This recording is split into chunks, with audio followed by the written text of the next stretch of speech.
2 years ago, when the news of 514 came out, many people were left with nowhere to turn for basic necessities, including food. But organizations like the Western New York Peacemakers have been holding events since, ensuring everyone on the East Side have the resources they need. We're joined now by Pastor James Giles with the Western New York Peacemakers to reflect and look forward and how we can continue to draw strength from one another. Pastor Giles, thank you so much. Yes, for being here. Thank you for inviting me. Yes. Greg Jackson from the White House, from the Biden administration, said something I thought that was very appropriate today during this ceremony, and that was when he showed up, like so many people showed up, and we made reference to it in this introduction here. He saw work being done. You guys were at the forefront of that, and the peacemakers of that work that was done early on, and you continue to be at the forefront in the work that is being done. How is that work going? It's ongoing. Lenny Lane from the Buffalo Fathers kind of manages that for us. He's the spearhead of that. But you know, my job is to provide resources to get partners into that process. You know, where we can provide food stuff and other elements. We were outside across the street from Tops until it opened.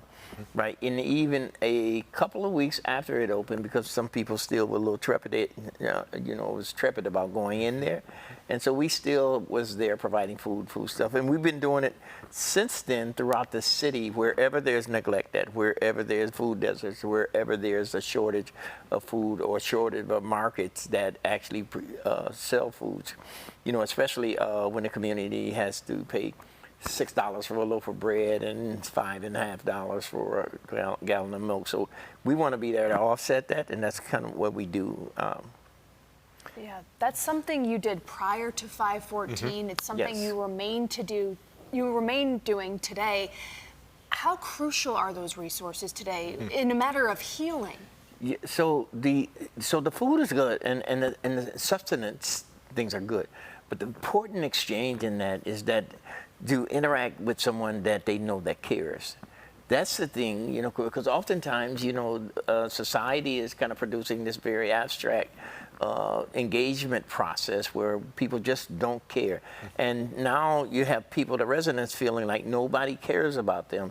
So when they see us and they see us out there, we communicate that. We want the community to know, especially during crises such as 514, such as when we had the blizzard, such as when COVID was here. We were still out there every day, even during the COVID, when nobody else was moving. We made sure families got fed if we had to take it to their doorsteps.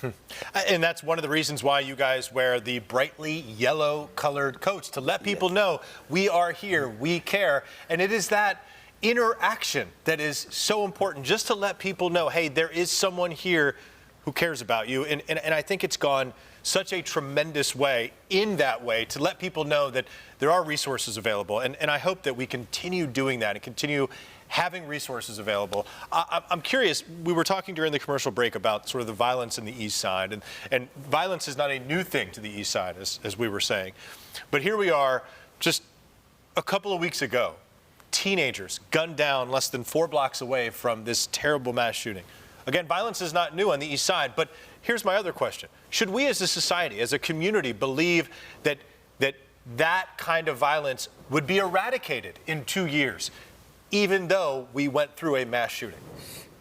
That type of violence here, we have an element in this country, and everybody knows it's sponsored by the NRA and all those individual Second Amendment rights advocates that feels that guns are necessary, but what guns are designed to do is kill people.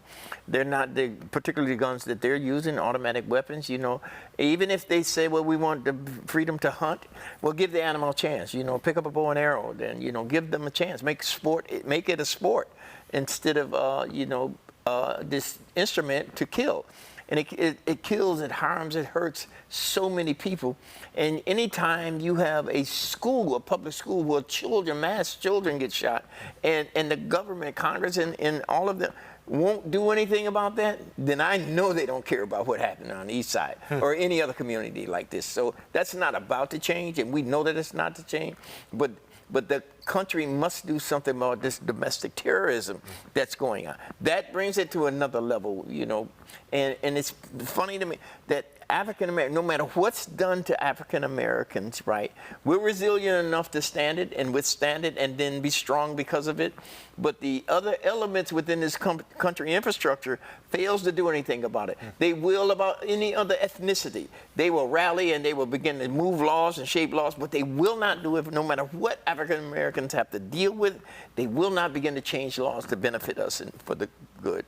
Pastor Giles, we're just about out of time, but really quickly, when it comes to, the call for action, reflecting 2 years, you talk about those resources that are still there, showing up for the community. You have something coming up, I believe, Thursday, right? Yes, we will be. We have our Community Wellness Day. It's immediately following the 14th. It's going to be on the 16th at Johnny B. Wiley, right? We have people that in healthcare industry, they will be out there with us with their services that they provide. Some of those services are free, and we'll be out there giving food away again to the community and some other gifts that we have for them because we want them to feel needed, to feel wanted, to feel that they're cared for.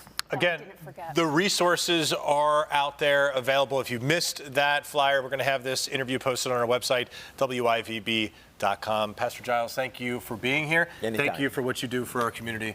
We appreciate it, sir. Thank you. Thank you. Good seeing you, George. Thank you.